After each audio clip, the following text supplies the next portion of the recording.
All right, welcome everybody to Passive Cash Flow for Life. We started this meetup, Nicheole and I, my partner and I did a little while ago. We meet the fourth Wednesday of the month.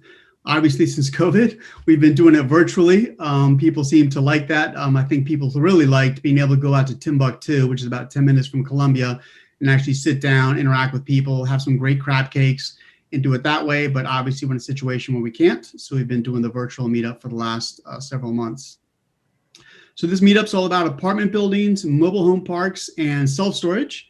Every month, we try and bring in a speaker to do a presentation on a subject that'll help you grow your business or learn how to invest properly or do both. At the end, we'll have some Q&A. So if you have questions during the presentation, write them in the chat box. We have a lot of people on tonight, so I don't want everybody talking over each other. Please make sure you stay muted. And then if you'd like to do a, thanks, Lance. If you want to ask a question, just type it in there. I'll write them down. At the end, I'll go ahead and send them out to Nicheole and to Josh. Also at the end, we're going to try something a little bit different. We've been doing virtual rooms to get everybody to network. And we'll try something a little bit different this time, just to break it up a little bit. So we're going to open two rooms. One will be for Nicheole and one will be for Josh. And you pick whichever room you want to go into to follow up, ask more detailed questions, kind of learn from other people asking questions, that kind of thing. So throughout the meeting, if you can just not text me, but I guess send me a chat saying, hey, I want to be in Josh's room, or hey, I want to be in Nicole's room, that would be great. If you all do it at the end of the meeting, I'm not going to be able to keep up. So if you could do that, that'd be great. All right, so real estate investing is a team sport, first and foremost. So how do you build a team that's going to carry you to success? How do you stop being a doer and being a leader and grow your business? No matter what kind of business you have, these same principles apply. Both presenters today have years of experience in their real estate fields, and we're lucky to have them both here. Both have multi-million, multi-state businesses across the country and have built teams to run their businesses successfully and very profitably. Nicheole, as you guys know, has been a very successful real estate investor. You may not know she also owns several other businesses and franchises around the country. Josh Cohen has also been a very successful real estate investor in the real estate field, and he's been in it for about a decade, and his business spreads out over about 18 states. So let me put up the slides and we can get started. All right, Nicheole, can you see that? I can. All right, great. If you're ready, I'm going to hand it over to you. All right, can you, all right, so we're not going to show this as a slideshow? Unfortunately, I can't. The mouse won't work with that to control the Zoom meeting. Okay, so let me just start by saying that I'm going to be fairly brief today because I was in a call with Josh last week, and he did a phenomenal presentation on actually bringing some of the practical stuff down home about building a team. So I'm going to leave the majority of the presentation to him. And so I'm going to kind of go fairly fast through these slides. And then if you have specific questions, you can kind of jump in or Josh can jump in if he has anything to say. And then we'll try and get a lot of these questions answered in the breakout room. Next slide. Okay. I'm trying to figure out how to, okay, James, I have a thing here that I can't get rid of. That is, maybe I can mute it because I can't see the slides. So I've been investing for about 23 years now. And the last 19 or so, I've been in apartment buildings and parks and stuff like that. I'm not going to really go over very much of what I'm kind of been doing and stuff because I really want to be able to leave a lot of time for Josh. So I'm just going to kind of, next slide, fly through these. All right, so you can take a quick look and see some of the other businesses I have. I think a lot of what I started learning about teams and building teams was when I actually had a job and I worked for the government and was a senior executive there. So I've been basically managing teams and businesses for a fairly long time.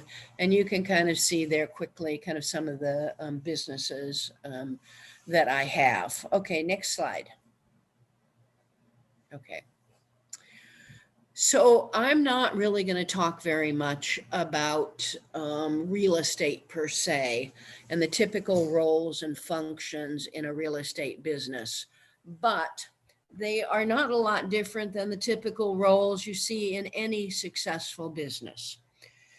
And typically you have leadership, you have marketing, you have to have some way of interacting and serving customers.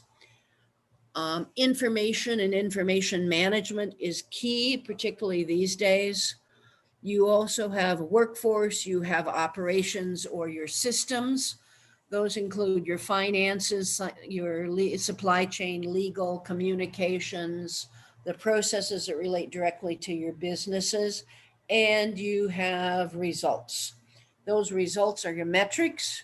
If you don't know what your metrics are, what your results are with what you're trying to do, you're probably going to have a hard time moving your business. All right, let's move on to the next slide here really quickly. Okay. So there is a lot out there about building teams and leadership.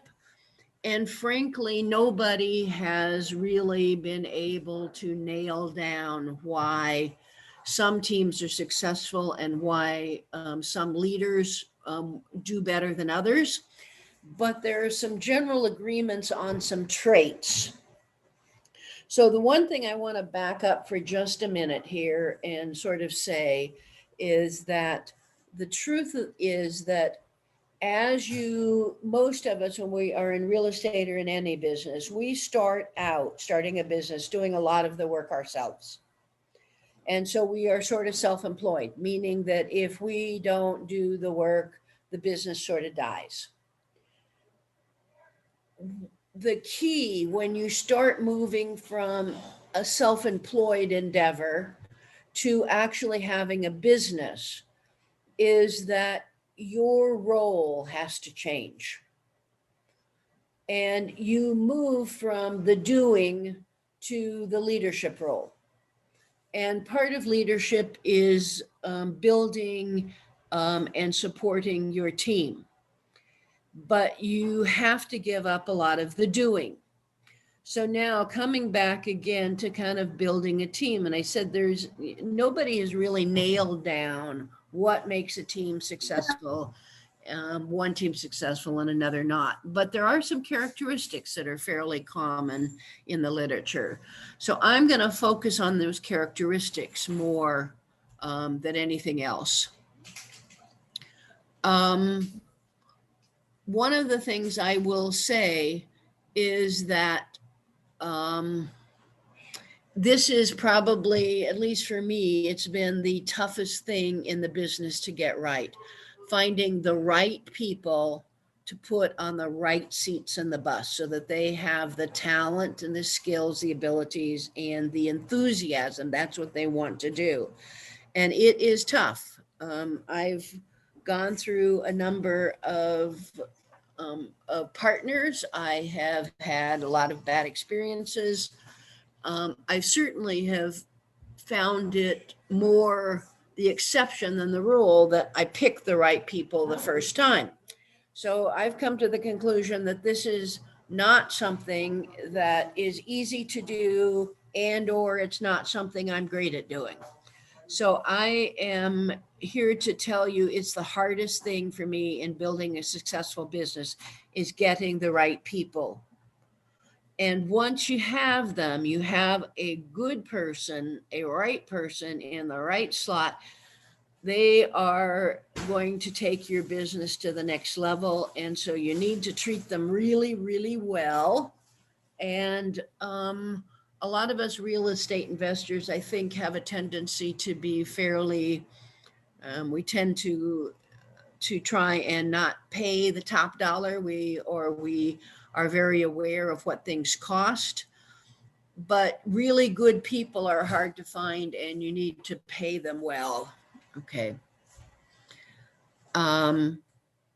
So finding the right people, it's a case of finding the right traits, their knowledge, skills, and ability. And the other thing I want to talk about is you really don't want them to be like you. You really don't want them to be like you. Because then you don't have somebody who can come in and shore up where you're not particularly strong. All right, let's move on to the next slide, please. Okay. So what do we typically do when we go to find teams when we're getting started? You find somebody who's also interested in real estate and you decide you're going to work together to start a business. Or they start the business with friends and family. They may go to a class and find somebody to partner up with them. And there's nothing really wrong with any of those, except you don't really know a lot of times what people's skills, abilities, and traits are. And so you end up finding them out as you go on down the road, and sometimes that can cause issues. All right, the next one, James. Okay. So let's talk about qualities that help make a great team for just a minute. These are some of the things that I have found over time. Number one, everybody understands their roles and the roles are clear. So it's very clear to everybody what they're supposed to do and what their job is. Collaboration is kind of baked into your processes. So James said, and Josh has said, that real estate is a team sport. And the way you get ahead the most is to collaborate, work with each other. Everybody on the team holds themselves accountable for doing what they said they were going to do, including the leaders, including us. Team members are flexible. So in any business, there comes a time when something has to get done and it's new or nobody is quite sure who has the accountability for that. So people on the team, you're looking for people who are willing to be to kind of step out of their comfort zone and to try and do things. Positive attitude. And people are committing to the team. One of the key roles of leaders is that you give people a reason to commit and follow, and that's not so easy. All right, let's move on to the next slide, James. Okay. What are some of the character traits that are essential for a high performance team? And these, I think, are all pretty much spot on, at least as over my 20 years. And I'm going to be interested in hearing what Josh and others have to say. They are teachable, meaning they are willing to learn. If they don't know something, they are not so sure that they have all the answers to everything, and they are willing to learn. People have a strong work ethic and are on the lookout for more opportunities to grow and learn. As a matter of fact, a lot of the things that I look for in teams coming on is, how can I grow into this? What are the next opportunities? So they're always looking to expand their knowledge, to grow out of what they're doing into something else. Okay. They are responsible. If they take on a task, they become responsible and accountable for getting it done in a quality manner and on time. If they make a mistake, they admit it and they don't sweep it under the rug. And that really is a tough thing sometimes. People, particularly if you have other people on the team or it's a team that doesn't allow for mistakes. People are not going to readily admit to something didn't work very well if they think they're going to get their head handed to them. Positive, I'm looking for the half The glass half empty people need not apply. And attitude. And as a matter of fact, if I had to choose, I'm going to choose somebody who has attitude and aptitude over skills and abilities if they don't have the right attitude and don't want to learn new things. So if you get frustrated with customers that need help, it's going to be a problem for the team. So attitude is really important in all of this. Next. Okay. So these are some of my lessons learned, and I think this is probably going to be kind of the more or less the last slide I really want to talk about and turn it over to, then kind of turn it over to Josh. Is you don't want people on your team who are like you. We tend to want to work with people who are like us, but that is what tends to lead to some pretty big vulnerabilities in the team. For example, I am a fairly intuitive on the Myers-Briggs. I don't know if you, and so I have a tendency to go 1, 2, 3, 10, and the answer is 10. And why can't you all see the answer is 10? And so I miss a lot of the detail that shows up with 4 through 9. And so I don't need another person who can kind of get to the big answers so much as I need somebody who is good with detail and make sure all of the I's are dotted and the T's are crossed. Okay. A lot of us who are in real estate and other kinds of things, we would really like to help people, give them a chance. But sometimes we don't do the work we need to do to make sure that the chance we give people, that we're giving a chance to somebody who's going to benefit the team, not just for the purpose of giving a chance. Okay. In general, as we grow a business, we tend to grow organically, meaning I need someone to do this. Who do I know? And real estate investors do this a lot. We don't tend to grow our business in a planned and strategic way. So we don't say for 2021, this is where I want my business to be. And for my business to get there, I need somebody who has a lot of skills in supply chain, for example. And therefore, the next person I go hire, I need somebody to cover some of this, but I also need to look for somebody who has some abilities with the whole supply, finding something, making the changes I need to it within my business, and then getting it out to customers and making sure it works.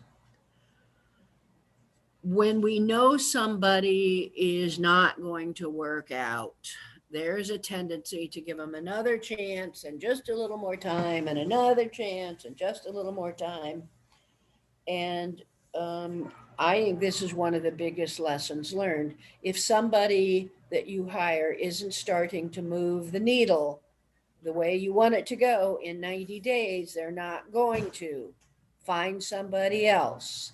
Bite the bullet, get rid of them, find somebody else. Some of the worst outcomes I have had in businesses relate to not acting on something I knew about a person just wasn't going to be able to do the job soon enough, right? So one of the things that also a whole lot of us have a tendency to do, and I'm guilty of this too, is that we have a tendency to be controlling or micromanaging.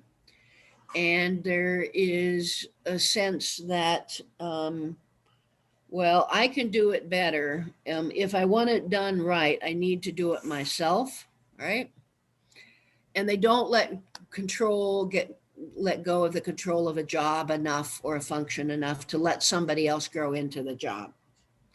So that is really a tough thing, but your job as a leader is now moving away from doing things to leading, to setting the strategy, and to serving the customers. Make sure you know what your customers want, okay? Not for doing the work yourself. One of my favorite bosses used to say, don't make the excellent the enemy of the good. You may be excellent, but if you want your team to grow and your business to grow, you have to let somebody else take over part of that and let good be good enough until they can grow in and become excellent. All right. Can I just hit the next 2 slides real quick and see if there's anything I want to say there? Okay.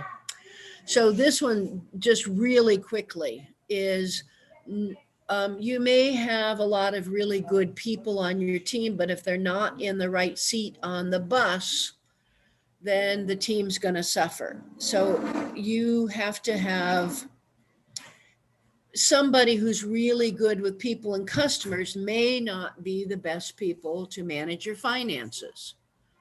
And somebody that's good with details or operations may not be the best to guide a team strategically. Details and operations and tactics don't tend to, people who are good at those don't tend to also have a lot of strengths in the strategic. Okay. There are personality tests out there that can help you figure out where people's strengths are and try and figure out where you're strong and therefore where you may need to look for people. Okay. One of my favorite, hit the next question real quick. I mean, the next slide real quick, James, is the Strength Finder. These are others that are there. And you can go out and look at them. All of these have a free, a lesser test that's free that'll give you some ideas. But the Strength Finder is something that really focuses on people's strengths and working to their strengths. It's basically a lot easier for people to work in areas they're already strong in than it is to be able to correct or improve on things that we are not inherently strong in and our weaknesses. And yet that is what our entire system of personnel is kind of built on, is that people point out your weaknesses and tell you what you need to do to get better at them, rather than finding your strengths and leveraging those strengths into the team. And I think that's kind of the last thing. I don't think, look at, there's, how many other slides have we got there, James? Just one. Actually, it's this one. It's the last one. So if you want to know more, those of you who are, then you can go to Passive Cash Flow for Life, and we will see what we can do to get your questions answered. And if there's any really urgent questions that people have, feel free to ask. But otherwise, let me turn this over to Josh and let him kind of take it from here. Are there any key questions in the chat, James? No, not right now. But Josh, can I just jump in here for a second? 2 quick things for everybody, a little housekeeping. We thought we had turned share off just so stuff like this doesn't happen. I think someone has their share on and has put a big yellow line right in front of the screen. So if you could all please check, and obviously if you've accidentally done that, please remove it. Also, for those of you that didn't hear, we're going to do something a little bit different at the end of this presentation. We're going to break up everybody into 2 rooms, one for Josh and one for Nicheole, and you can pick which room you want to go to. All I ask is that as the presentation goes on, if you wouldn't mind putting it in chat, because if you wait to the very last minute, I'm not going to be able to do it. There's just way too many people on the call. And Josh, it's 7:29. What do you think, by 8:05, 8:10? That's perfect. All right, and you have a host, so you're going to drive your own? Yeah, that'd be great. All right, so it's all you. All right. All right. Yeah, I'm going to stop my share in case that's blocking you. Let me see if I can get this right. Here you go. How are you guys doing tonight? I know it's late and we're all feeling sleepy, but I got one of these standing desks recently. It's the best thing ever. So I know you guys are here to talk about multifamily, and at the end of the day, 10 years later, I would tell you this, that I don't know if I'm looking at the camera or not. A business is a business. We all have the same issues. We all have the same struggles. At the end of the day, successful businesses tend to, buy and sell widgets. And if you can sell and buy widgets, the faster, the better you can do it. The quality, all these different things, at the end of the day, it's a widget is a widget. So the widget that we chose 10 years ago was single family homes. I'm not saying it's the best widget or the worst widget, but they all have their pluses and minuses. This is where we were in 2009. Actually, that's where I was. 2009, I was working for the government part-time, dreaming of becoming a successful real estate investor. That's me largely with more hair. I was doing everything in those years, going to the house. This is a house in Arlington. I was going to the house, checking the properties. And then by pre-COVID 2020, we had a development pipeline in Northern Virginia of a little bit over $20 million of projects. These are some of the properties that you see here. Largely, most of them were new single family homes between 1 and 1.2 million. And then right during the early part of COVID, I started to think about what do the next 10 years look like, both for me as a business, as well as where do I want to be in 10 or 20 years? Do I still see myself doing this? And this is what I ultimately thought about. The same things that we're talking about tonight.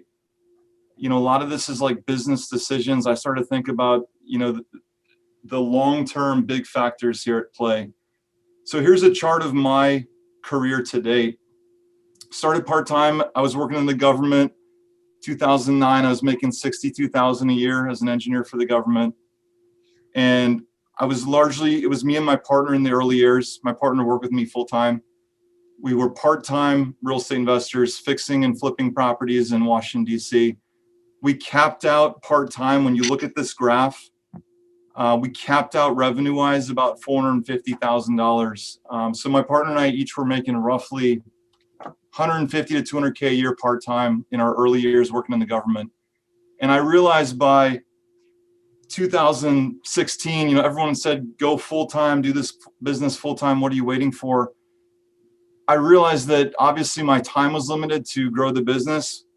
But more than that, what's most important tonight is that if you're a 1 or 2 person show, it's going to be very hard for you to grow. And ultimately what capped our growth going into 2016 was the fact that it was still run as like a 1 and 2 person show. We didn't have a team. We hadn't grown an organization. And from 2016 to now, the biggest change has been that we've figured out how to grow an organization, how to add people in the right roles. If you haven't read the book, E-Myth, I read it probably 3 or 4 times and I never really understood it. I understood it, but I didn't know how to actually implement it. A lot of people talk theory and generalities. They've read E-Myth and they act like they can do it all. But at the end of the day, like understanding and implementing are 2 very different things. And I'll tell you tonight what the biggest differences have been for me in the last 4 years versus the previous 7 before that. Here we are in 2021. We shifted business models completely from middle of 2020 to what we're doing today. 2021, I've told my team that if we don't hit $1 million a month in revenue per month, each and every month this year, that we are a failure. I fully believe we'll do that in a few more months, but we've totally transitioned away from building new single family homes. And I will explain you why in a minute. So why do we hire people? There's only really one reason you hire people. You want to leverage your time. Your time is very finite. If you're the leader of your organization, I'm the CEO and president of DC First Properties. If you're the leader of your organization, you know that you only have so much time in the day or the week to really grow the business. And that's what you really want to be doing. You want to be working on stuff on the business versus in the business. So many people, and myself included, we spend so much time and energy and effort for so many years doing these mundane tasks that Mark Evans, DM, if you don't know him, he calls them the mule tasks. So what is a mule task really? A mule task is everything that as a business owner, you eventually want to get away from doing. It's every task in your business that's a $20 an hour task.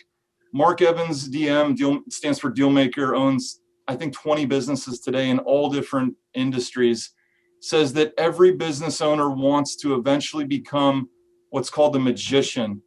And a magician, you can make at least $500 an hour for your time or scale to an unlimited dollar figure. So get away from the mule task, become the magician who works on the business. It's very hard to actually do that. So in my business, and my partner is my older sister, she's the chief operations officer of the company. We fought for like many months, maybe even a year or two, about how were we going to hire somebody? Who would it be? Did we have the budget for it? How are we going to make this happen? And our first hire ended up being right around 2014. It was a virtual assistant from the Philippines. His name is Winsy. He's been with our organization for over 6 years now. He's hire number one. He was all that we could afford in the beginning. And it ended up being the number one hire that we ever made, because we realized that, what Winsy did in the beginning for us versus what he's capable of doing today are two different things. But we realized even early on, from what he took off of our plate, how much time he could free up for us to do things that would grow the business or produce more revenue in the business. Today, we're a team of 9 full-time people. Actually, by Monday, we'll probably be about 10. And I expect that the organization will be 12 by middle of 2021 and grow through the end of the year. With what our new business model is, which is essentially what we do today for the last going on 7+ months now, is we flip properties like stocks in 18 US markets across the country. So just buy and sell, buy and sell. So tonight you're going to learn the 10 years of hard-earned lessons that I've learned in our business. And this comes largely from what I'm sure all of us go through, or if we're not going through, we should be going through. A lot of failure. It takes a lot of failure, rejection to get to the next level, to grow your organization. So with that said, how do we really go from solopreneur, which is what most of us start in any business as? Solopreneur meaning we do everything under the sun. We find if you're a flipper or you're maybe a multifamily operator, you find the deal, you negotiate the deal, you put under contract, you do the due diligence, you underwrite it, you find the money to fund the deal. You do everything under the sun for that widget that you're working on. That's the classic definition of a solopreneur. When you start to become an entrepreneur, you now have people under you doing all these different compartments of your business. And how do you really get there? In my opinion, looking back at the last 4 or 5 years versus the early starting years, the difference has been 4 things. First of all, do you have a business that can support, that type of growth? A lot of businesses, and this is where I struggled in the fix and flip business, is that, the cash conversion cycle is very long.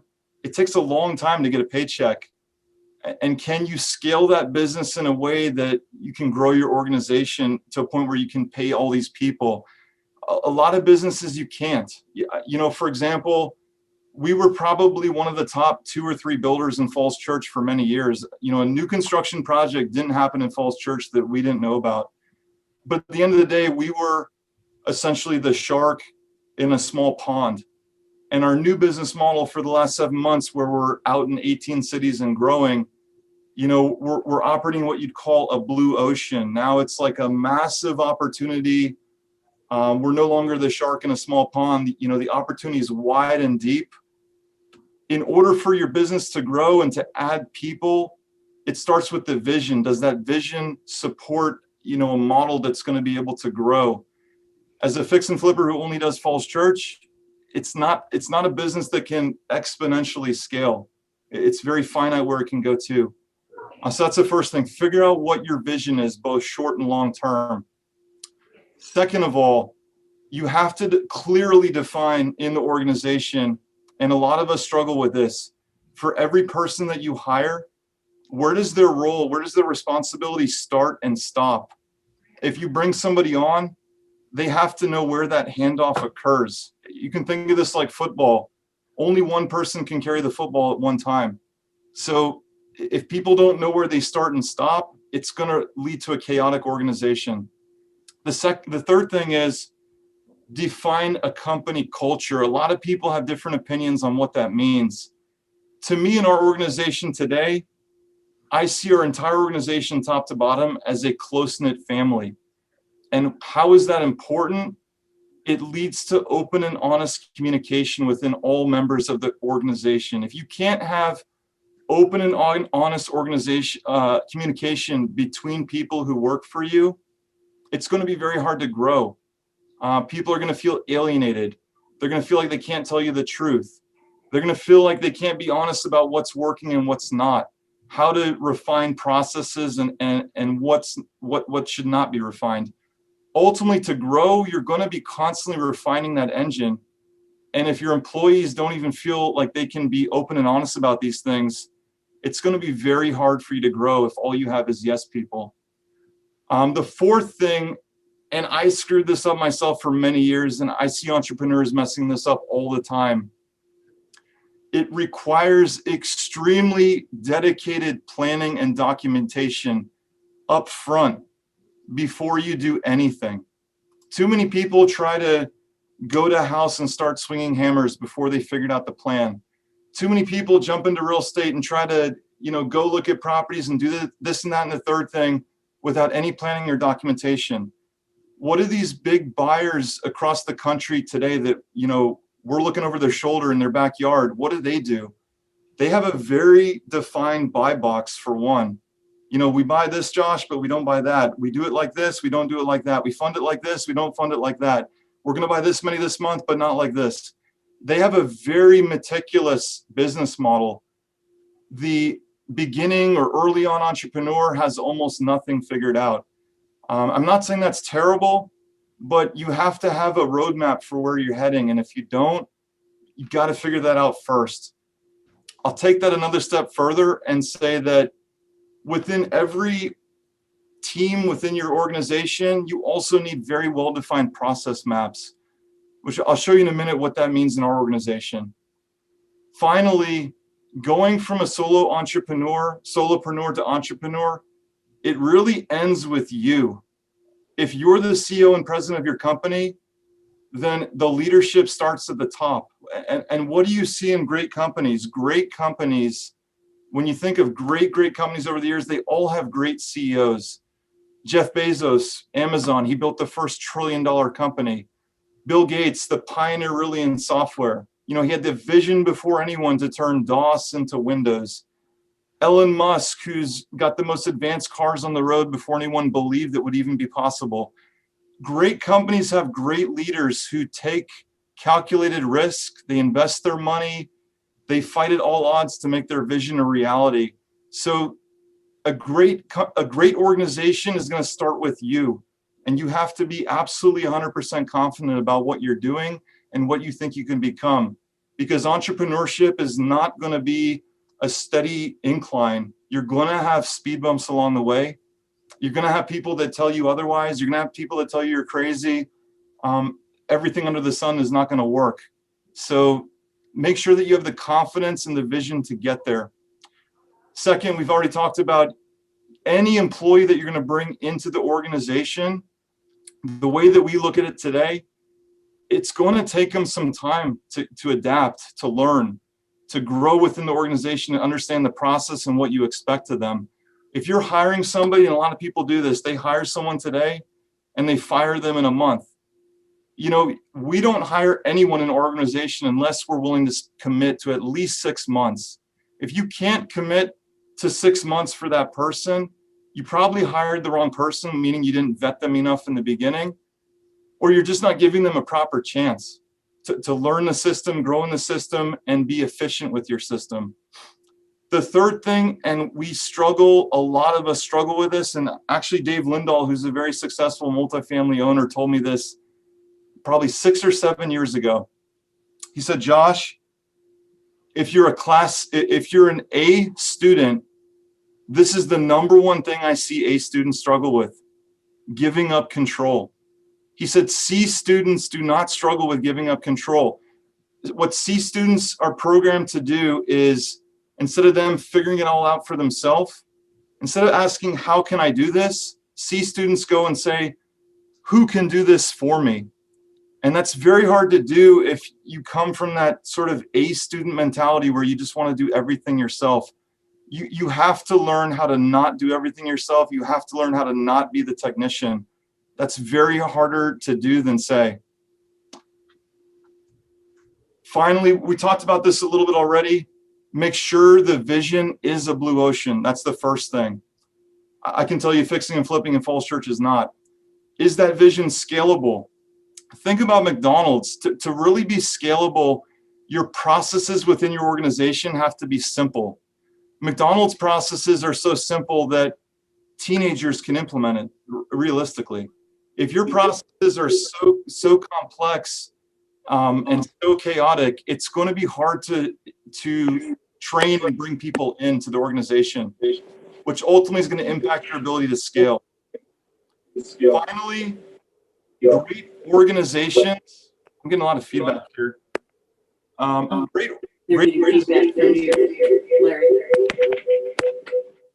Great organizations figure out how to pivot and when to pivot. You can think of any organization like IBM or Microsoft or Google. Most of their business models last 5 to 7 years, and then they either add on another revenue stream or multiple revenue streams. Maybe they replace the original revenue stream completely, or they scale it down because it's not contributing as much growth to the company as it used to. So, business environments change, economies change. Entrepreneurs figure out how to pivot within the organization. The other thing that you want to look to, you cannot grow an organization if everyone is a mule, as Mark Evans says. And that's a lesson that I've learned over the years. If you're hiring a bunch of mules, it's going to be hard to grow because mules are going to require extensive oversight. What you really want to do is you want to hire and develop leaders, because leaders are going to take things upon themselves to do it their way.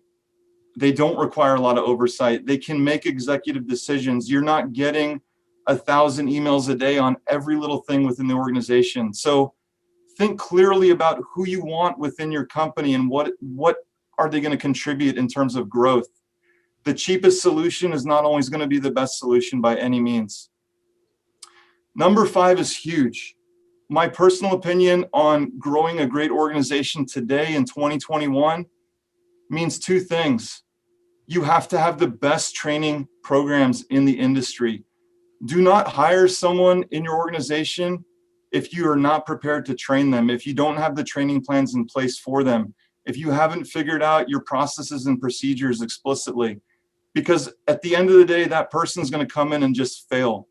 If they don't know exactly what they're expected to do or how to do it, they're going to fail. And you're going to have no one to point the finger at but yourself. So be prepared with the training program for them on day one. The second thing is technology is becoming more so and more so important as the years go by. And here in 2021, technology is a game changer in every industry, including real estate. I don't want to hand people in our organization a dinosaur to work with. Folks in our organization are working with a dinosaur and our competition's working with, a race car. It's not going to end well for us. I mean, it'll take us 10 people to implement what the other competition has one person doing. So across the board, make sure you have the best technology in place. And finally, you have to have the right people in the right roles. In our own organization, when we pivoted in June, July 2020, I didn't want to lay anybody off. And what we had to do, we realized early on that people in their new roles were not cutting it. So we went to every single person and interviewed them and said, what are your strengths? What are your weaknesses? What do you like to do on a daily basis? What do you not like to do? Let's be really open and honest with each other here, because I want to make sure if you're not liking what you're doing, you're not going to be successful at it. And if you're not successful, we're all a team here. If you're not successful at what you're doing, you're going to bring the entire ship down. So we did these interviews in July. And by around August, everyone was into a new role. We'd retrain people. People took on a role that they actually fit better into. This number 6, if people are in the wrong seats, you got to make sure that you got to have an open and honest communication with each person to make sure that maybe that role may or may not be for them. And if it's not, either find them something else to do, or, unfortunately, it may be time to part ways. So in a nutshell, what does 2009 for me look like versus 2021? A lot of people ask, like, you own a business, blah, blah, blah.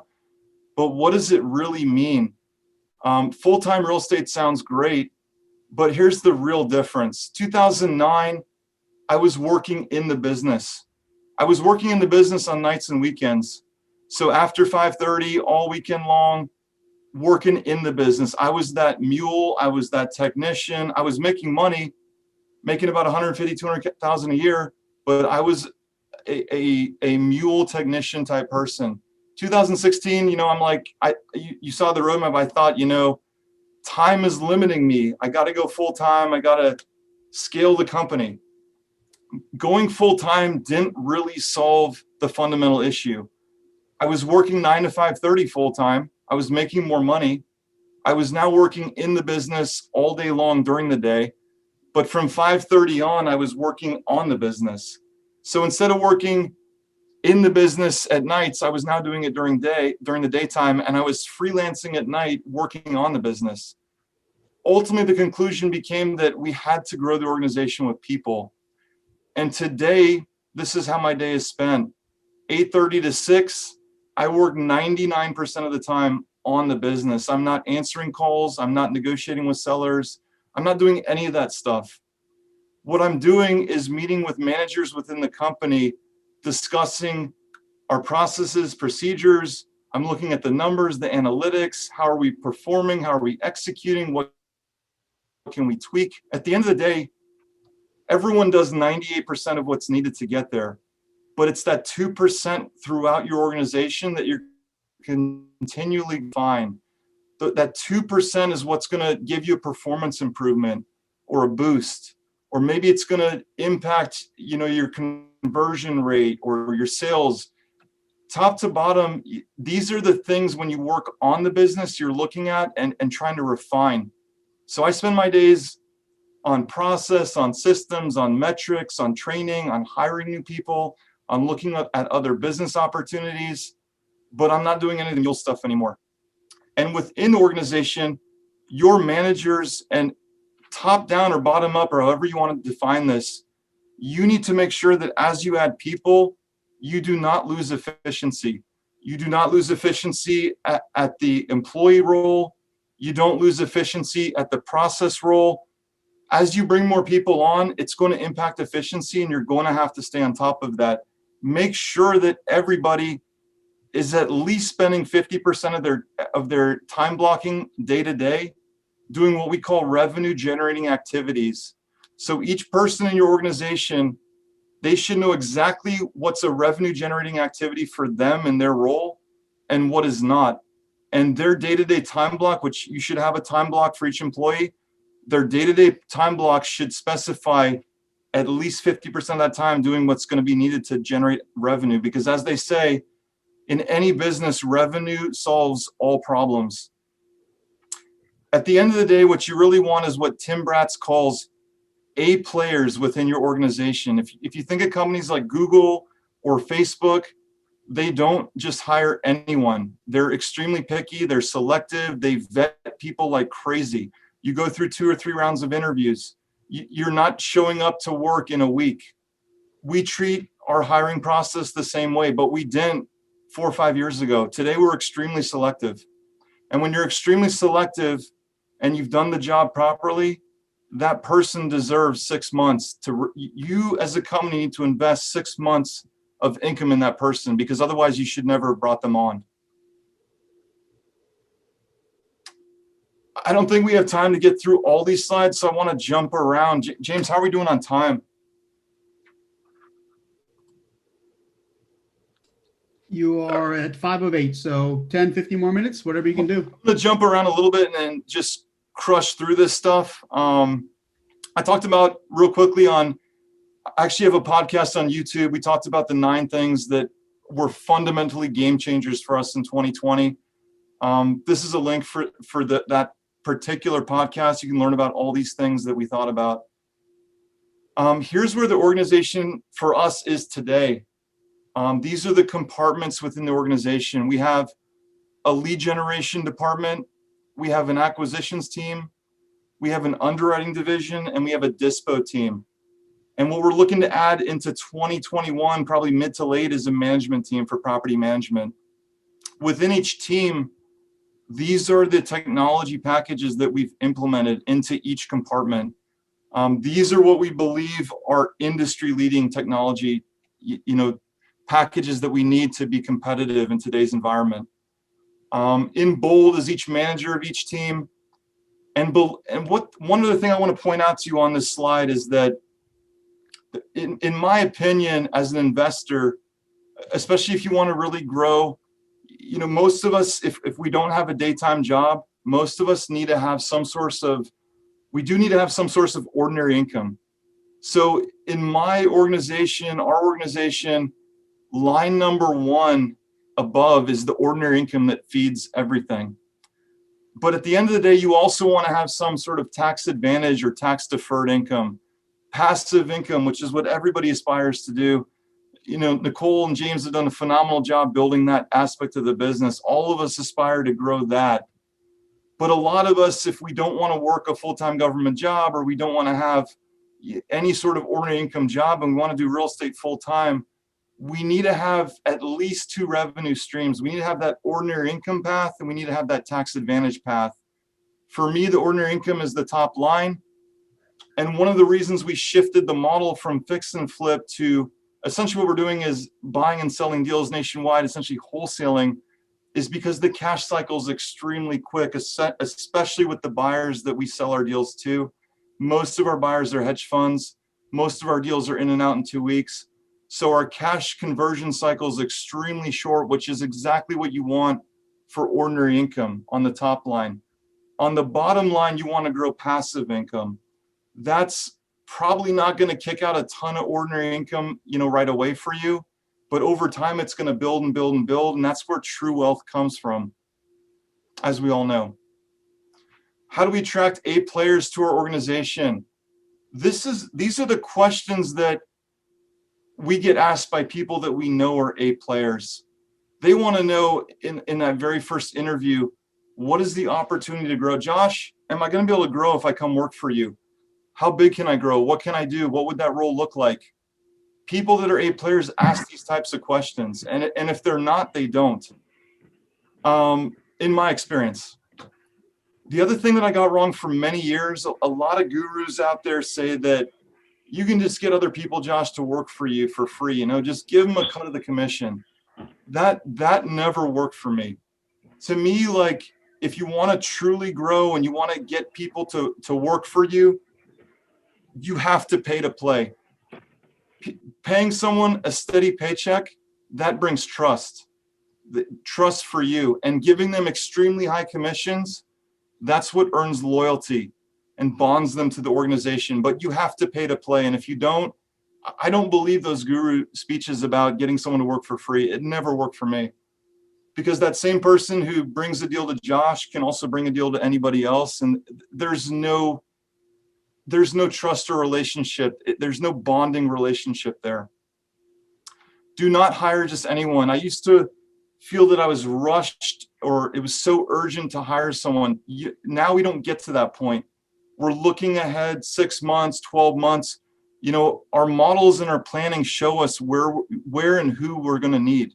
So we know right now, for example, by March or April at the latest, we need to have two additional full-time acquisitions folks in the organization. So we're interviewing now because we know in 2 to 3 months, we need those people. We don't want them tomorrow. We want them in 3 to 4 months. We don't want to feel rushed like a motivated buyer, because we know that motivated buyers, what happens to those people? They overpay. We want to take our time. We want to filter the best people out. So don't be in a rush to hire. Remember how Microsoft, Google, Facebook, how these organizations bring people on. It's slow, It's very steady. They're not in any rush unless they think you're an absolute superstar, and that's 0.1%. They're not looking to hire someone tomorrow. The process is very calculated. That's how we hire people today. Before you hire anyone, think about the things on this slide. What exactly does that role require? First of all, is the role even well defined? Is the role well defined? What are those people going to have to do? What are the strengths that you're going to require? If they have certain weaknesses, what can you live with? Everyone has weaknesses. So get beyond their weaknesses and focus on the top 2 or 3 skills that really need to be there. What metrics will you use to gauge these individuals? I'm going to give you an example in a minute. Some of the things that we're doing now. Where do these people fit within the company structure and within the culture?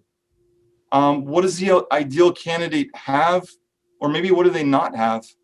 And do you have the training and tools in place to make that person, even if they're a superstar, successful? And sometimes, and in my recent history in the past, number 6 was false. I was just hiring people and not putting in place the mechanisms that would be required to make them successful. Number 8's critical as well. What is the track record of that individual? What have they done for others? Here's an example of someone who's actually going to start work for us next week. The interview process has gone on for probably 2 months now. He was picked from about 20 or 30 candidates. He's a top 40 sales rep at AT&T in 2020. And he was given two things. He was given a challenge. So after the first interview, I asked him, just like every other candidate that was applying for this job, they were asked to submit a 5-minute video on YouTube explaining how, first of all, what is tactical empathy and how can it be used in negotiation with a seller? This was one of the only guys that submitted a 5-minute video on YouTube, emailed it to our desk, and explained exactly what it all meant in a very crafty fashion.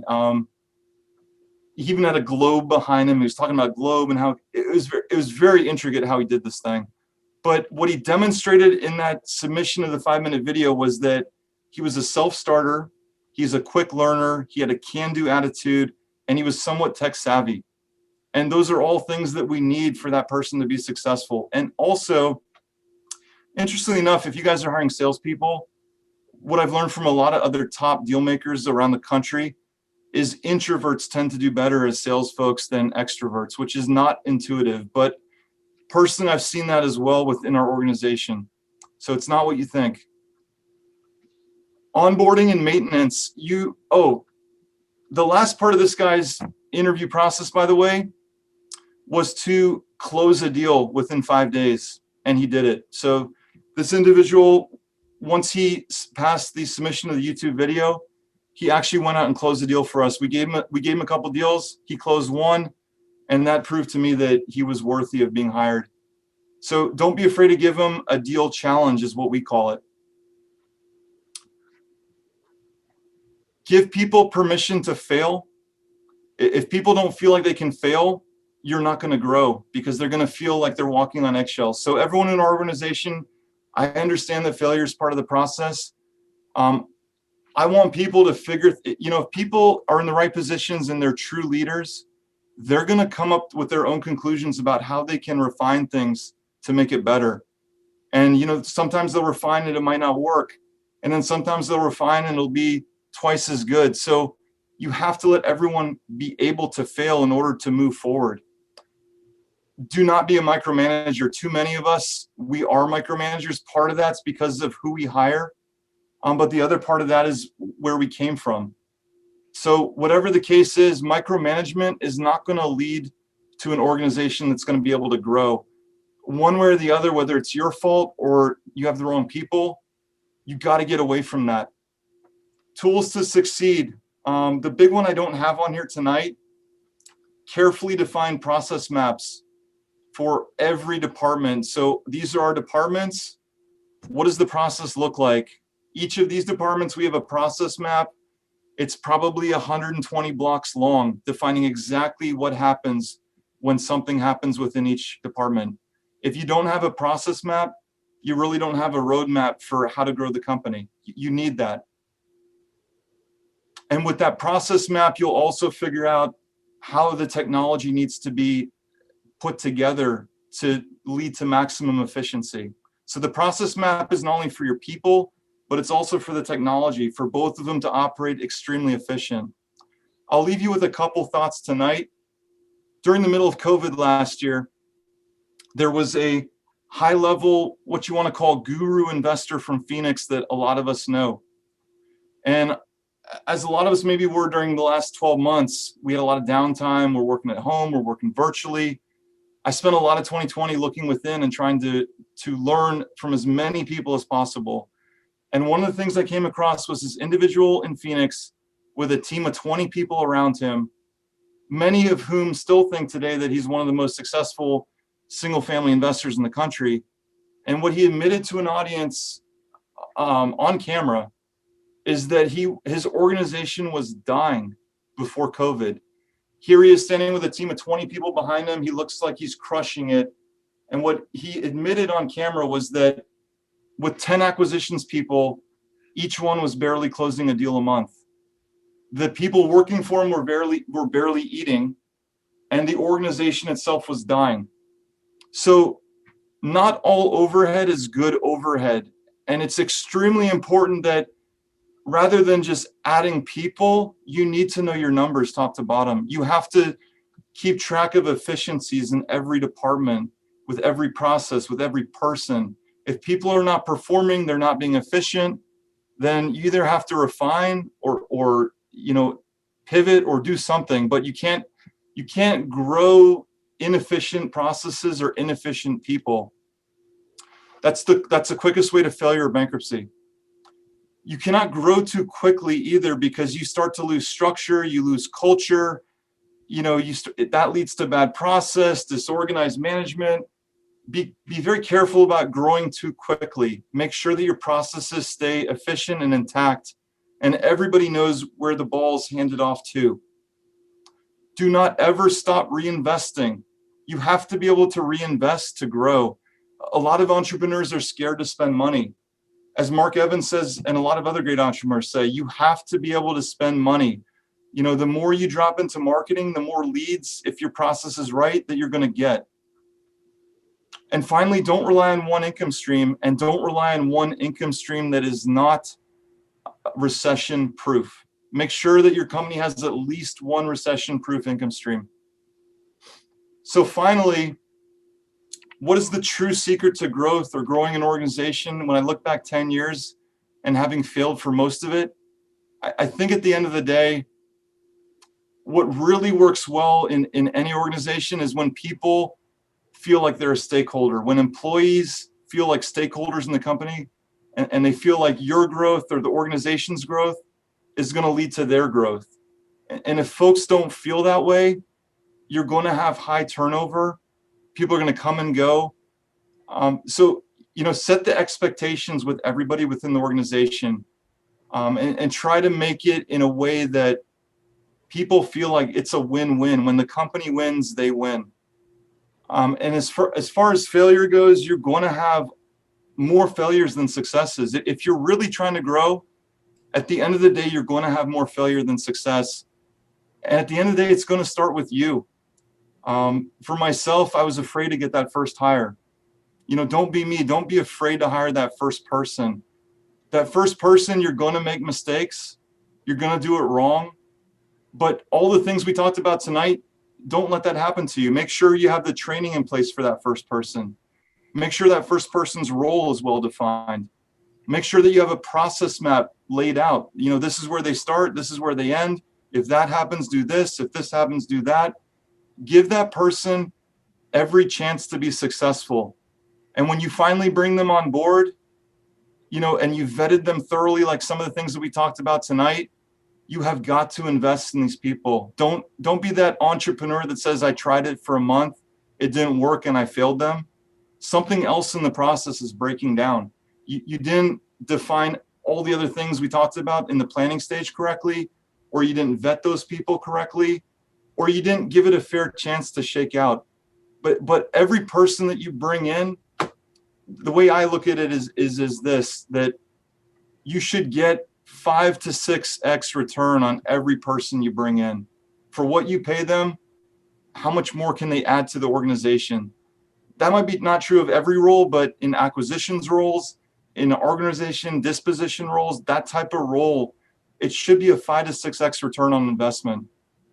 And finally, think of the organization. We say race car here, but being a former musician myself, the best analogy that I can have for any company, I used to play in a jazz band, 18-piece jazz band, won awards all over the country in high school. We were actually the #1 band. And what I realized from being a pretty high-level musician was that in a jazz band, you got 5 saxophones in the front, you got 5 trombones behind them, you got 5 trumpets behind them, you got a rhythm section, piano, bass, and drums. If one saxophone player in the front, if it's me, if I'm in the front and I'm playing out of tune or I have bad rhythm and I'm constantly getting the note in the wrong place, it doesn't matter if all 17 people behind me are doing a phenomenal job. If they're hitting all their notes, they're perfectly in tune. If all other 17 people are doing it 100% right, and Josh here in the front's hitting wrong notes every 2 minutes, the whole band is going to sound like garbage. And you have to think of your organization the same way. That one person who's not doing their job 100% is going to bring everybody down. It's going to bring the reputation of the firm down. It's going to bring the efficiency of the firm down. You cannot let that happen. And unfortunately, you know, some of us, 10 years ago, I never thought entrepreneurship was going to be like this, to be honest with you guys. Entrepreneurship is a lot of hard work. It's a lot of failure. It's a lot of taking chances. It's a lot of taking calculated risk, investing money. And at the end of the day, like, you have to ask yourself, for some of us, it may be better to be the first or second in command for somebody else than it is to lead the ship. And it really just depends on your personality and where you want to go with this. But there's nothing wrong with being a first or second or third for somebody else. Entrepreneurship is going to take a lot of headache and heartache. And it's not always going to go your way. When we shifted past in July, there was 4 months where we were hardly getting anything. And I questioned myself whether this whole trading houses like stocks and 18 markets was going to work. And then it was like November and December, we had like 600,000 in revenue those 2 months. And then I was like, aha, this business model can actually work. It can grow. I see that we're going to get there eventually. We haven't gotten there yet, but these 2 months have taught me that there is strong potential here. Everything in your business is going to be like that, so don't give up easily. And if you guys have any questions, Nicheole and James, thank you so much for having me out tonight. That was awesome. Thank you very much for doing this. I think a lot of people are probably processing right now. This is kind of like a graduate level course that you've put together. If you did not get a chance to take a lot of notes, don't worry. We're going to put this on our YouTube channel probably on Monday, and I'll also send out an email and a Meetup email with a link to it. I know I'm going to be watching this a lot.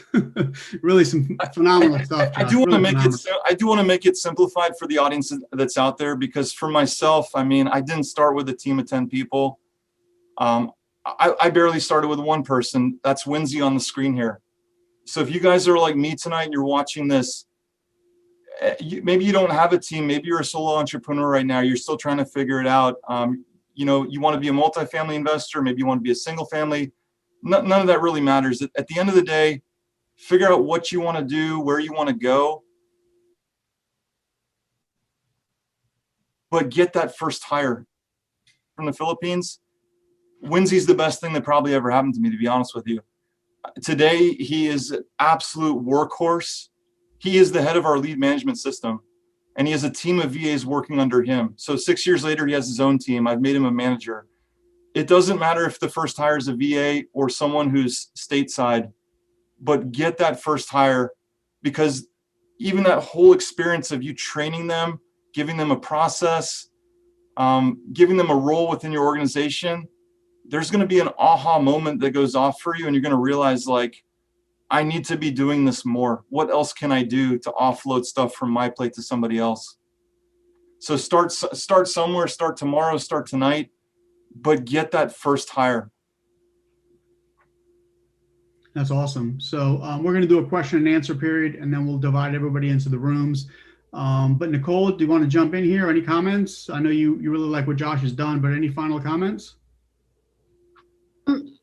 I guess I agree with what Josh is saying.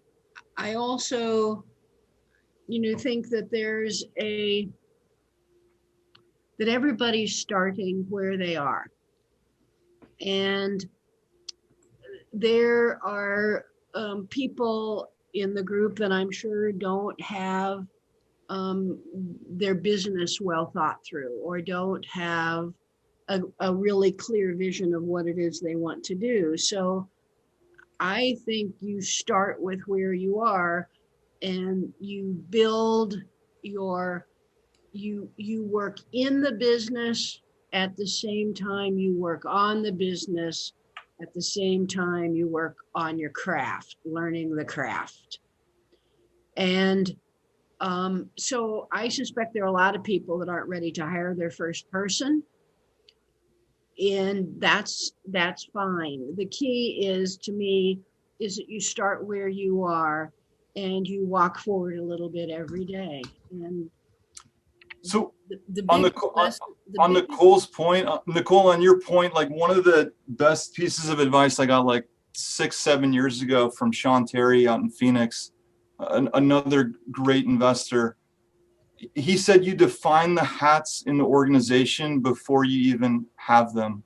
And what that really means is, if you look at my flow chart on the screen right now, and if you're where I was 6 or 7 years ago, or you're where I am tonight, or even 2 years ago, these are the hats in our organization today. We didn't need all these hats 6 years ago, but some of these same hats on the screen tonight are some of the same hats I needed 6 years ago.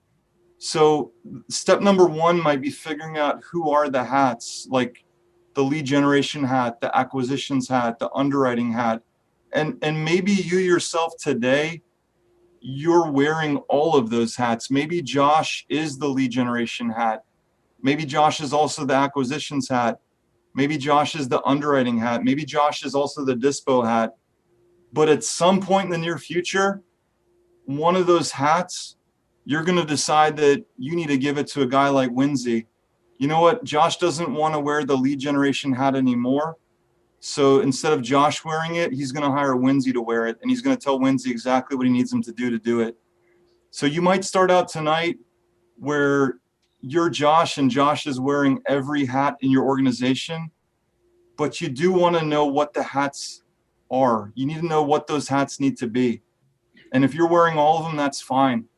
But know that some point in the near future, you're going to grow the quickest if Josh is no longer wearing all these hats on the screen. The faster that Josh stops wearing all these hats, that's when your growth is going to happen. So you need a slide like this one, and you need to define what the hats are that you need to wear today, or at least for the near future, until you can get someone else to wear it. Hopefully that makes sense to you guys. So if you guys have questions right now, I know we're going to try and break it up into a couple of rooms. It's going to take, once we go into the breakout rooms, it's probably going to take 5 to 7 minutes for me to get everybody into the right rooms that you've chosen. So please be patient. But anybody have any questions now? One thing I wanted to point out in terms of process and systems and training people, there's a great book out there called Work the System, which both Nicheole and I have read. Josh, I don't know if you had a chance to read it or not. It's really, really well done. But it talks about setting up a system that someone walks in the door and you've got the system set up for them. So there's no, 3 months of trying to figure out what they're doing. It's all written and it's in a manual, and they kind of hit the ground running. What was the name of that book again, James? Work the System. Work the System. And I can't remember. It's a guy out in Oregon that wrote it. It's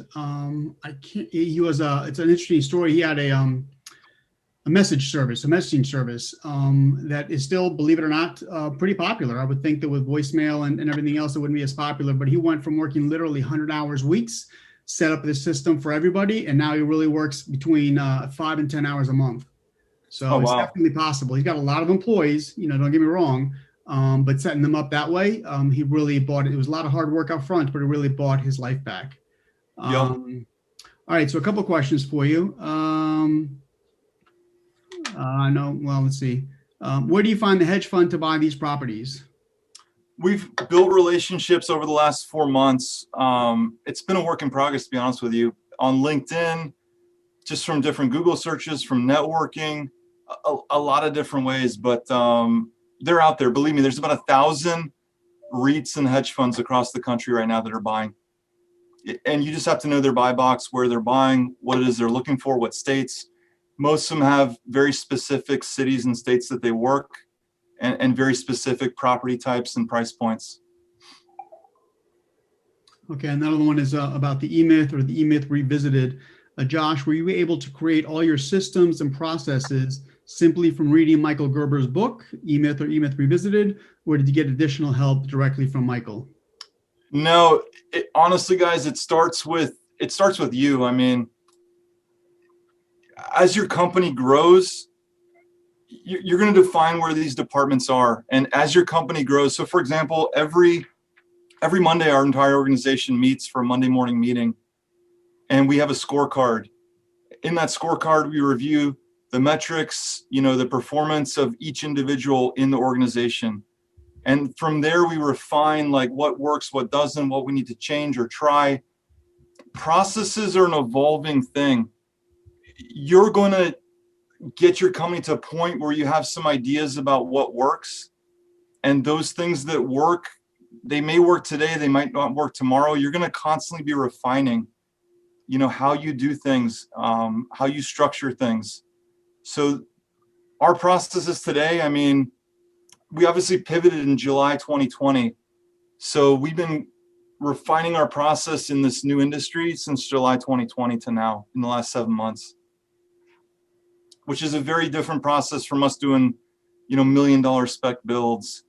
You have to take a chance and sort of define what you think can work, and then monitor it from week to week, month to month, quarter to quarter, and see where it's breaking down or where it's doing well. So processes are sort of a moving target. Yeah, I would, for me, over the years, what I think I've learned is you start with what you want the end to be, what you want the results of that process to be.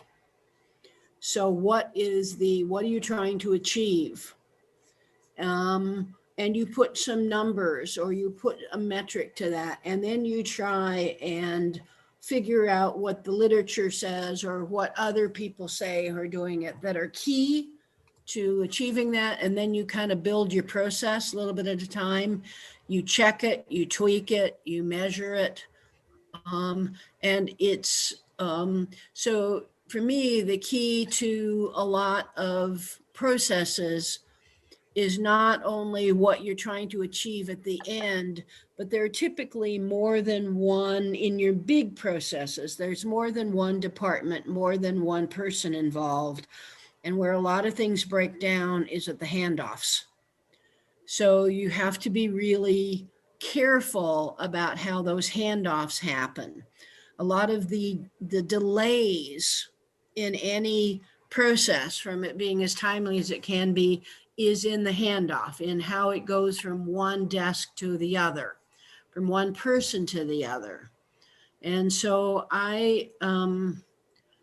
for me, I think you start out with getting clear on what you want to achieve, what that process is supposed to achieve, and kind of put some kind of metric related to it if you can, if you're guessing, and then build the process and check it along the way. Each time you do, have other people check it to see if it makes sense. Actually, I want to give you guys like an example that I think you guys will understand. Like, a lot of folks are using Podio for their CRM. How many guys are using Podio? Like, raise your hand tonight for your CRM. I know like more than 50% of investors out there are. We were using Podio for our CRM for many years. That was part of our acquisitions process. Then what did I realize? That a lot of our leads today are coming in from Facebook and pay-per-click on Google. And what does that mean? most internet leads are time sensitive. If you don't get back to those people in the first 2 minutes upon the lead coming in, your chances of getting the deal drop exponentially. So if we were just dumping internet leads in Podio and waiting for our sales team to make the call, we're losing efficiency there because our guys are not responding quick enough. So what did we do? We migrated, and we're almost done with this migration, into Salesforce CRM with built-in automations. So what is one of the first things that Salesforce CRM does for us that Podio doesn't do very well? It texts and emails the seller who just input their form with a video and a link and the phone number that we're going to be calling them from within the next 2 minutes. So as soon as we get the lead in the system, the CRM is shooting them out a notification that we're about to call them. Here's who's calling them. Here's their number they're calling from. Here's a video introduction to the person. That's a part of our new process. And we added that to our acquisitions process because we know that the longer we delay to respond, we're losing the deal. So these are types of things that you need to start looking at within your processes. Like, what can you change? What can you modify? What can you scale? That was one of the reasons that we went to Salesforce, but there's many others. I would sort of say with that is what Josh is talking about is now 10 years down the road with his experience. And he's tweaking things. The truth of the matter is he's tweaking things. So it is, if you are getting started with a CRM and managing relations, you know, start with what you have. There is, and work it. The key is in the follow-up. The key is in making contact and making offers and getting comfortable with that. And then as you get better, you constantly improve. So I'm coming back again and saying, you are where you are. Figure out where you want to go and start on the journey. And then you have people like Josh and me and James and a whole lot of other people that can help you figure out what are your next steps. The biggest and most important lesson for anybody, I think, in business is don't quit. Just don't quit. You get knocked down, so what? Get up and keep going. Just don't quit. You don't quit, you're going to be a success. Nope. Amen. Awesome. A couple more questions here, and I'm going to try and make them as generic as I can for you. Do your VAs interact directly with United States clients, or do you use local U.S. folks? Only on the lead gen side, we interact, but anything that's, you know, a warm lead, it's only U.S. folks talking to them. And then do you have teams in each market, or is everything virtual? So we have a team in Central Florida right now. I have 3 full-time employees down there. We're going to open up a satellite office probably by next summer. Right now with COVID, it doesn't make sense, but so we have 3 folks down there. Most of the rest of our team's here in our Falls Church office. And then my partner is remote as well in Boston. Awesome. And then when you transitioned from one business model to the other, was it all at once, or is it more of a transition to keep adequate revenue coming in? We literally, when COVID hit, you know, honestly, I didn't know if the bottom was going to fall out, if we were heading into another Great Depression. I think a lot of folks had no clue. At that time, we had about 8 or 9 projects underway. You know, we had the lots, and we just fire sold them all and moved on. And this opportunity sort of, I was out there talking to a lot of high-level investors for many months, from the beginning of 2021, I guess February 2021, and just luck and behold, like I came across this new business model. I didn't think, to be honest with you guys, I didn't think this business model was going to work. I didn't think it was possible. And then when COVID hit, right around the summertime, I was like, you know what, maybe we should just take a chance and try. I mean, COVID also made the concept of a virtual sale, you know, selling a property virtually became more of the norm. So it was kind of good timing for us. But bottom line is we pretty much dropped our projects that we had. Whatever we completed, we sold, and we literally moved on into a whole new world. Somebody else asked generically, looking as an organization from the top down, no matter what the organization is, real estate, whatever it may be, are there any key metrics or KPIs that you think an organization needs to keep an eye on? Absolutely. I mean, cost per lead is the biggest one. Cost per lead, cost per deal. I would say that in any business that you have several key areas. Their finance, Yeah. the bottom line, they are your customer satisfaction, your customer engagement. They are your outcomes related to your processes. All right. So the key processes, and a lot of those relate to quality, basically. And the other big issue is access. In one shape or form, every business is dealing with access. Access to information, access to whatever. And then depending on the business, it depends on what goes from there. So in real estate, marketing and sales is clearly like Josh was just talking about. But I would think in terms of the big buckets, and then those you have to figure out with those buckets what is really relevant in your business. But if you don't have a set of metrics that look at the key areas of your organization, customers, quality, and finance, you end up with an unbalanced organization in one way, shape, or form. I would agree with that. I mean, with our business model, a lot of it's sales. So, lead gen, acquisition, dispo, those are all sales driven. So it's sales metrics. There's sales metric KPIs for all of those. But largely as an organization overall, I mean, you got to manage your overhead too. I mean, some of these companies, as we talked about the one investor, I mean, their overhead was so high. You have to have someone in your organization that's capable of, watching the numbers and managing that part of it. My sister has an MBA from a very good school, and she's a numbers oriented person. That's why she's in the role she is. I don't do any of that stuff. She manages day to day, like all the numbers and analytics, but you have to have someone like that in the organization tracking at all times. And then the last question we have, and this relates to single family or to multifamily, how do you do due diligence while being out of state? Nicheole, did you want to answer that first, or? Yeah, I would. Most of the time we're buying larger apartment buildings and stuff like that. So due diligence has a different meaning than it does when you are looking to wholesale something, or when it's so I think that you can do it a couple of ways. Remember, with our commercial, we start doing some due diligence before we do anything else. So you look at the markets, you look at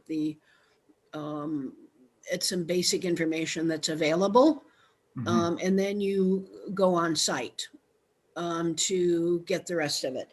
In smaller deals, I think your due diligence is linked to making sure you have those things that are key to being able to effectively wholesale, that you have good numbers in terms of what something's worth, that you know what, that you have a basic title, and you know something basic about the house and what it looks like. And if I was out of state, you hire some bird dogs to go do that for you, if that is something that's key to who you might sell for. And I don't know what Josh does. So guys, this is what we do, because I come from a building background, and obviously Class A, I look at everything under the sun. This is a little bit different, but the bottom line, the way we structure it is no different than a hedge fund structures this.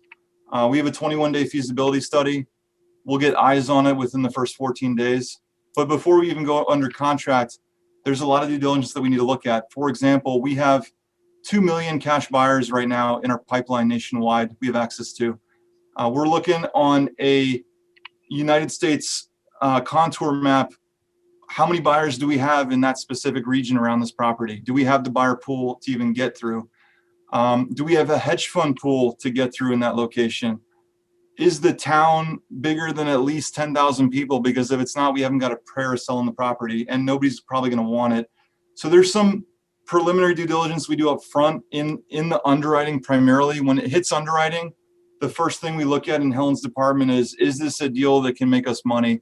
And you know, the town size, the buyer pool size, or the buyer pool, all these things factor in whether we'll even make an offer or not. Hedge funds have the same sort of mentality that once you lock it up, so we'll lock it up with a 21-day study, and within the first 14 days, either they or us or our buyer, depending who it is, will send an inspector out and check the property out. And if the numbers work, great. And if the numbers don't work, we may have to renegotiate. But you know, we try to get as great of a description of the property as possible from the seller on the phone. Richard is also a Class A builder, comes from a construction background. So we're asking these people very in-depth questions about the property from the very beginning. We haven't, I can't think of maybe one deal we had to renegotiate because the seller was not being truthful with us. But in general, we're asking about the condition and we're getting pictures even of the property from the seller before we put under contract. And I think those are all the questions. All right, so that was awesome. So I guess what we're going to try and do is we're going to try and get everybody sent me, or a lot of people sent me, which room they had a preference to be in. So it's probably going to take about 5 minutes to set that up. So if you want to take a bio break, get something to drink or whatever it is, if you end up in the wrong room in the beginning, don't worry about it. We're moving people around. Just be patient. And if you have any questions or anything like that, I'll stay out on this end. You can always come back and do chat with me. So What time do we bio need? break. Go ahead. What time, James, what time do you want to end this? It's 8:30. You want to call this kind of have everybody sign off around 9? I don't want to keep people too long. Yeah, I think it's a great idea. So we'll go till 9 o'clock. And it's 8:37 now. So I'll have everybody in their rooms at maybe 25 of, something like that, or 20 of. So we'll give it a shot. Okay, guys? All right. Okay, sounds good. Okey doke.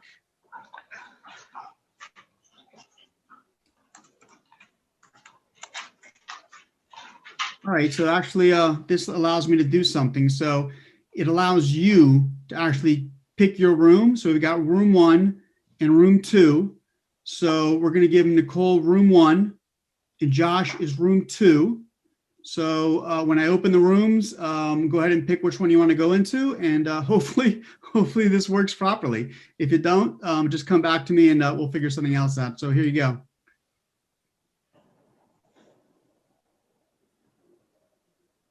You guys So get how we messages? gonna do? Hey,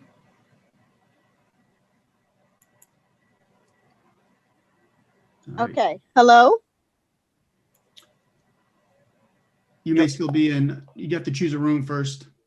Oh, okay. Nothing's coming up to choose. Yeah, I don't see anything. Yeah, So we've Sorry, got look, people going into rooms choose right the now. You room. don't have anything on your screen or off to the right or off to the left. No. I don't. All right. Let's do, can I do this way? All right. So someone give me their name and I'll look it up and try and do it manually. I figured it out, James. So if you guys just tap on the screen, it will come out on the top left corner. You'll see 4 squares, and it's gonna say breakout room. But you have to Okay. tap on the screen first.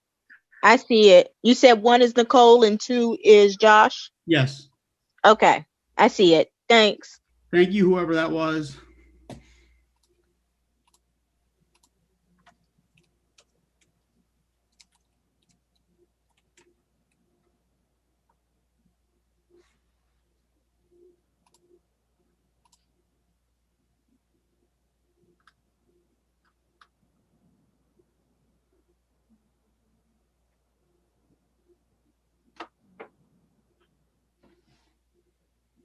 Josh, can you get into your room? How do you do that, James? I'm not seeing that. Do you have either a more with 3 dots on it? Yep. And click that open. It should say breakout rooms. Breakout rooms. A more with 3 dots. God, I don't see that. All right. Scroll over your picture. Scroll over your screen and it should come up. Okay. Speaker. Spotlight for everyone. Hide self.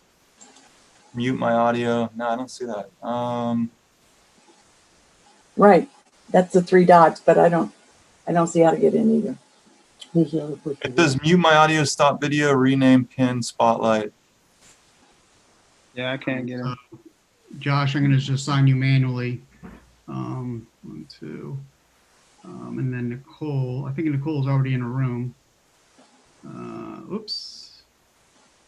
Oops. Oh, sorry, Josh. I put you in the wrong room. Hold on. I think. No, you're in there. Okay. All right. Well, if you can't find, most people are able to find it, but if for some reason you can't, I'll call out your name and tell me which room you want to go into, and I'll move you in there from here. Song. TWC.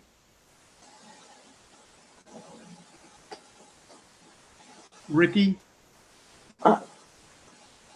Did you say Vicky? Actually, I'm sorry, TWC figured it out. So I said Ricky. I'm here. Song's here. Song. All right. So where do you want to go, Song? 1, please. Okay. Taylor Properties. 2, please. Let me. Here we go. I feel like a waiter taking orders. Oh. Right.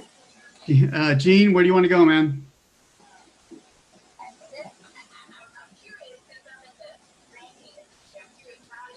Vicky, where do you want to go? 1. Matt, where do you want to go?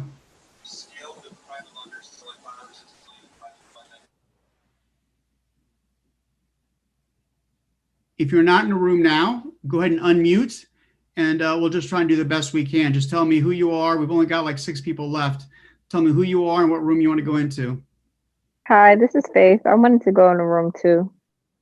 I don't have a space. Did you? I said Faith.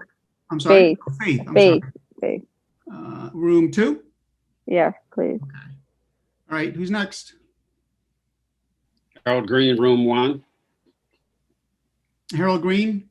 Yes, room 1, please. Room 1. All right, you're going. Who else?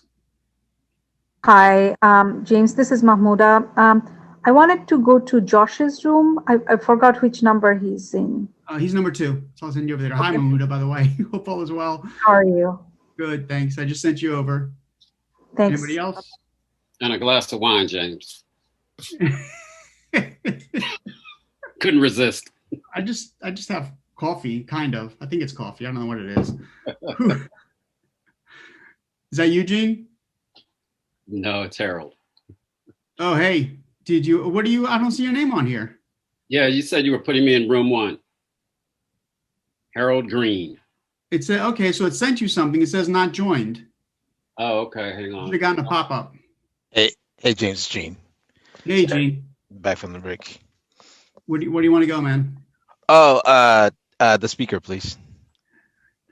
Josh, is it Josh? Okay, should be there in a couple of minutes. Thank you. All right, thank you. So I've got Chris, a phone number, MEM on Matt, another phone number, and Michael Passante. If you want to unmute and tell me where you want to go. To Josh. Is that Michael? Yep, that is. Hey, dude, good to hear from you. To Josh? You too. All right. Yep. Josh, okay. Thanks. All right, 3 of you guys left. Chris, Matt, and a 203 number.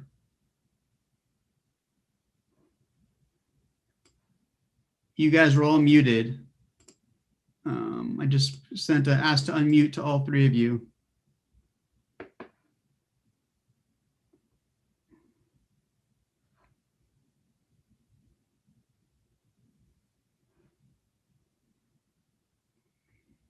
on my screen, if you go down to the bottom, a bar pops up and mute is all the way to the left, mute or unmute. Okay, can you hear me now? This is the 203 number. Okay, 203. Where do you want to go?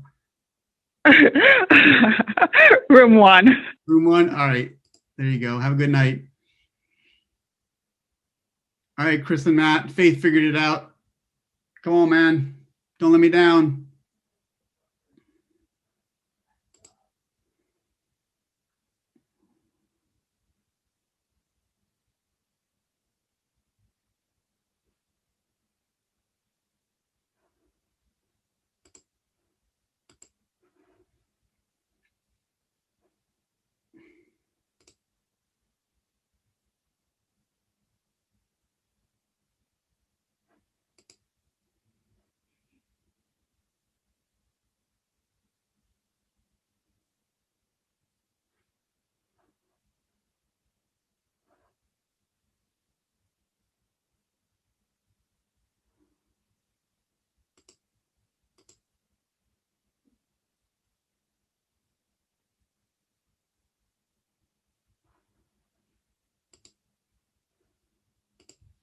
Right. I know you suggested the chambers of commerce and Yep, and yep. things like that, and the Milken report. I've been looking at that. Yeah, just as the beginning, you're going to kind of look at those. You're not going to dig deep until you actually start having a deal that you want to that you're looking at buying. So a lot of this is finding a market, finding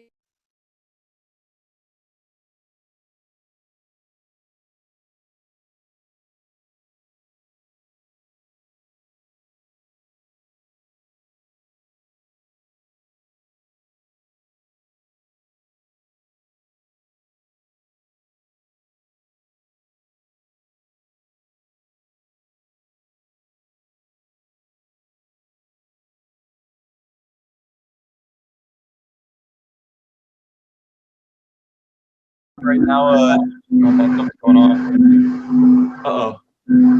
I honestly think it comes down to your relationship with your lender. Me doing feedback? Josh, Somebody has if you're asking a question, trying to mute, that's probably what. Uh-oh. Something's Maybe happening. for everybody, if you're not speaking, if you can mute, that will help. Man, can you guys hear me? Something's going on here. Let's see. There you go. Somebody muted out, so it sounds better now. I think the answer on that one is if it's a really good location and it's a residential type project, I think our lenders are still going full blast. We're actually looking at a project in Alexandria City right now that we might do. I don't know yet. It's like 6 houses. They want $3 million. You can put 12 townhouses there. I believe if we propose, like, you can also do an apartment building. I think it's like 40 units you could build, but I think if you propose the 40 unit apartment building, I'm not sure our lender is going to do it. Construction is really high right now. Some of my colleagues are telling me it's like 300 a foot for development, and a lot of commercial development projects are falling apart is what I'm hearing because the construction's too high. So I think it just depends. But residential projects, I mean, I think lenders are full speed ahead if it's in a good location. The numbers make sense. Hey, I'll chime in a little bit because I work for a bank. I mean, our underwriting guidelines are definitely tighter, right? And I mean, so relationship goes a long way. If you have a track record with the bank and you have to show capital, you have to be able to guarantee, you have to, but the underwriting guidelines are definitely a little bit tighter in terms of DCR, liquidity, and all the parameters. So Nicheole, what banking institution are you with? This is Fulton Bank. What's that? Fulton Bank. Fulton? Yes. And where are you based out of? We're based in Lancaster, but we have a 5-state footprint from Jersey down to Virginia in DC. Okay, so you are in DC as well. I work with a lot of nonprofits like church organizations. So that particular footprint for financing right now is a little difficult just because they don't have anything to comp them off of due to COVID. A lot of the retail and things that fall within the commercial financing piece have I've seen the lenders back up or just simply not have an appetite for it. Yeah, I know we have one of my colleagues, he does focus a lot on churches, and he's up in the Montgomery County branch or location. But definitely, I mean, for all commercial, the parameters are going to still, be tighter. So it's a church, and if they are still getting their virtual giving and they can show that they have the income coming in, all that would be considered. But a relationship goes a long way. Nicheole, what's your email? Yeah, I'll put my work email in the chat. I think I misspoke there. Like a lot of the bigger residential developers are getting commercial loans. So that type of commercial loan for residential developer, I think is still full steam ahead. But I have heard like guys who are buying apartment buildings, those loans are a little tougher right now. Even value add or whatnot is tougher to get. Okay. And Josh, what is the role of the hedge fund in your business? We're offloading the deal to the hedge funds. So they are the buyers? Correct. And they accumulate an inventory? Yeah, there's multiple of them that we're working with right now. I mean, the average one we work with currently is buying anywhere from 30 to 40 houses a month across 18, 20 markets. Wow. So what do they do with them? They're holding them. So they won't tell you all the answers, but if you start to build relationships, they'll start to tell you more of the answers. From what I gather, it depends on who the fund is, but the average one that I've talked to, it seems like they're looking at a 5 to 7 year hold. Because you also have to realize that we actually just sold a house today. I think it was in San Antonio. That one, they're getting it for 170 or 175 from us. It's worth 240 on day one. It's renting for $1,700, $1,800 a month. Pretty much turnkey. This is what's out there in other markets. The opportunity to cash flow on some of these single families it's not like what we are known to, or we're familiar with in the DC region. They're getting 1%, 1.5% rent rates on single family in Tulsa is the highest cash flow in the country. They're getting on average 1.5% rent ratios in that market. Guys like Tariq El Moussa and some of these other bigger funds like REI Nation are buying cookies like candy every month. Hey, Josh, I got a question for you. So I came in a little late, so I'm not sure if you answered this or not. But in your virtual wholesaling business now, how many deals a month are you basically doing, and what are you spending monthly on average on advertising? Right now, we're doing about 25 grand a month in marketing, 25 to 30. I want to be at like 100,000, maybe 110,000 to get us to $1 million a month. We need to be at about 110K a month in ad spend. And I think we got to get the team behind us to support the ad spend. Okay. But at 25 to 30K a month right now, we're somewhere between 150 and 200K a month on average and growing. And that's just in general, that's in revenue or like deals or? That's total profit on the deals per month. Okay. So what does that look like in the amount of deals though? I mean, I know it always varies from deal to deal. So our Virginia deals on average bring in anywhere from 40 to 60K a deal, sometimes more, sometimes less. And our out of market deals bring in about 20 to 30. So you're looking somewhere between, it just depends on the month, anywhere from 5 to 10 deals a month, maybe more, maybe less. Okay. Because a couple good Virginia deals will give you 100,000 right there. Got it. And you have a whole complete team just running the whole marketing, because that's a whole business that you have to learn all of yourself. So we run the lead gen. The lead gen that we run is really more of the systematic lead gen, like the direct mail, cold call, SMS. And then we have the paid lead gen, which is PPC and Facebook. Those are just throw money at it, refine the campaigns, and wait for the traffic to come in. So you pretty much, you have a variety of things. So you're doing texting, you're doing cold calling, you're still doing direct mail. Yep. And ads. Yeah. But our goal ultimately is to grow we're still refining that bucket. But once we get it down right, the average ROI on Facebook and PPC ads right now, if you know what you're doing, 5 to 6x return, maybe more, maybe less. So if you're spending 100,000 a month in PPC, you should easily bring in about 600 systems are working correctly a month. And then your direct mail, if you continue to scale that, you know, you can bring in more revenue on that stream as well. Do you still find direct mail to be effective? I mean, the conversion rate already just seemed like extremely low, just from people that I hear that was in the business. But I honestly think everything is effective if you're consistent at it. If you just try something this month and give up in 3 months, it's not going to work for you. But if you're like we are and you're doing it each and every month consistently, day in and day out, it's going to work. Everything you do is going to work. Okay. Hey, Josh, can I add a question to that? For the pay you click, did you kind of notice stuff already, or you brought in somebody that has some expertise in that? No, I've been bringing people in and shifting. The same thing, like I've been monitoring, and my partner has too, like the performance, you know, the click-through rates and all that type of stuff. And we realized our first guy is not cutting it for us. And now we're going with somebody else who has a demonstrated ability to do this virtually in like 40 markets. So I'm looking at like what his performance is before I hire him, who his clientele is, all those type of things. So is that like an agency you're hiring or? Sorry. So I actually ended up hiring somebody. I didn't even know that we had a mutual connection. He's actually down in North Carolina, but we went to the same school and we know some of the same people. I didn't even know that when I was interviewing him, but he's like a very small agency, like a 3-person show. What'd you say his name was again? It's I forgot his name right now. Let me tell you. You might know him. Hopefully. Get to know him. It is. I'm not going to tell you who the last guy was because I felt like we burned too much with him. Ed Stapleton. Do you know him? And I'm looking now to see because, you know, I've been so many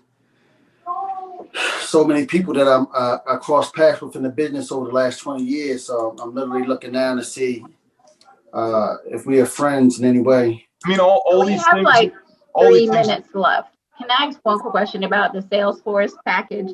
Yeah. Was it already pre-packaged, or did you have to modify it to get? I have a friend of mine who's like modifying and putting everything together for us. But I have like a very defined process map of what we require him to build. So you have to know what you need in order for them to build it. And it's going to change month to month. So, you know, as you figure more things out, you're going to be like, well, I need to add this to it. I need to do that, or I need to change that. But you have to have an initial requirement and go from there. May I ask everybody, I'm in Alexandria, Virginia here. You guys in Baltimore, can everybody share their information so we stay in touch afterwards? Sure. Where will we put it at? I mean, I'm not too familiar with how to work this thing where we could put out emails. You have to hit like chat. Just Yeah. guys, if you just want to put all your stuff in chat, it'll show up on the main feed so everyone can actually put it up. So Michelle's already got hers up there, vanallenrealestate@hotmail.com. Josh's information, based on what he would like us to do, we'll send out whatever he wants us to share on Monday when we send out the emails, and then the not the breakout rooms because there's no way to record those, I don't believe, but the actual presentation itself will be on YouTube on Monday. We have to have a couple of days to edit it. So we got a couple of minutes left. So I'll leave you guys to go to the other room. Awesome. Got it. I think, Will, at the end of the day, like all this stuff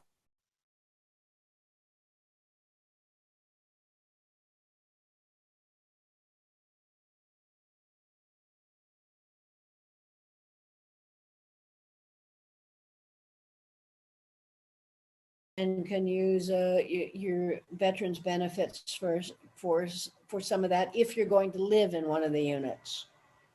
No. I don't. You may be able to get SBA, Small Business Administration, is sometimes coming out with some of those things, as is the Department of Agriculture has some loans for properties, but those are in the smaller markets for the most part. Mm-hmm. Most of the time, frankly, you're going to have some money, if not for the down payment, then to bind the contract and to do things like that. Okay. So it is people some of the gurus who say that you can get into commercial real estate with no money out of pocket is No, that's a lie. I've never found that. Yeah. You can use other people's money later on, a lot of times, to recoup some of that stuff if you are finding investors, but you probably have to have some money to start out, so to speak, to bind the contract, to do some due diligence, to get some of that that information that you're going to need. Hey, Nicole, it's 9 o'clock. We were All going right. to shut it down unless you want me to keep going. I don't think so. I think we've had a couple of good. Okay. If you guys, I know that everyone always has questions as soon as you get off the phone call. It's like, oh, I forgot to ask this. So if you guys want, the email you can send your questions to is support@passivecashflowforlife.com. And we will do our best to respond to each email that we get. If we can answer it, and if we don't, or not able to give you a response or an answer to your question, we'll let you know that as well. So again, that's support@passivecashflowforlife.com. Nicheole, as always, thank you so much for taking the time to hang out with everybody. And everyone else, have a wonderful rest of your day and rest of your week.